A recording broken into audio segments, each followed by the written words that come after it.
you dealt with some injuries that kind of prematurely ended your career. I guess Yeah. what was that like, just going through that? And you worked so hard on this. You mentioned just that your days were soccer and art, and so one half of that now all of a sudden is kind of taken away. Um, what was that process for you like, to kind of accept that this really wasn't going to happen the way you might have envisioned?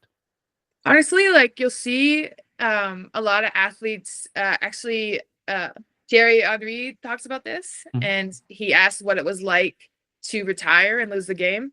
And his description like hit me right here because he talks about it being like a death you have to get over because it's like a part of you dies. And I don't think people who don't play sports like really can really quite understand because you have a very limited timeline of your life to play right before Right. you get injured or you get too old or you age out. And so you fall in love with this game and you unlike other professions, right? You dedicate your body. So it's like Yeah. your body, your mind. In other professions, you're not getting up at 4 a.m.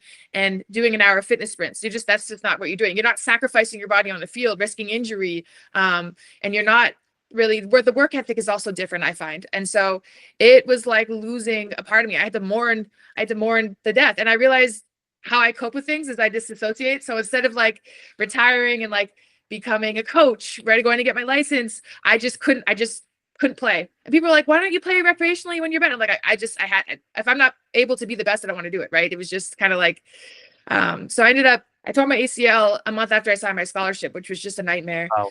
And I have a work ethic that is like my friends say, we don't understand you. So I rehabbed an ACL in 4 months, which Oh, I wow. learned, yeah, which I learned was not good because it didn't give the ligament enough time to recover. So I actually lost Yeah. my speed, and I was one of the fastest players in Canada. So as a center back, like having that kind of speed is imperative. Like I would kind of jokingly, like when the ball was played in the corner, it was a foot race. I would slow up and wait for the other girl to be on one foot, and I'd hit her. Like just she'd flip. Like I had, and I felt, this domination I had of like if you're in my 18-yard box, you're fair game. Don't come in Yeah. my box then. You know what I mean? And so I remember this one time, it was when I was an art assistant and I had just retired. I ended up injuring my back as well, which I had surgery for just last year. And I gotten into an altercation with this kind of horrible boss, and I remember envisioning like I wish that we were on a field right now and you were fair game. Like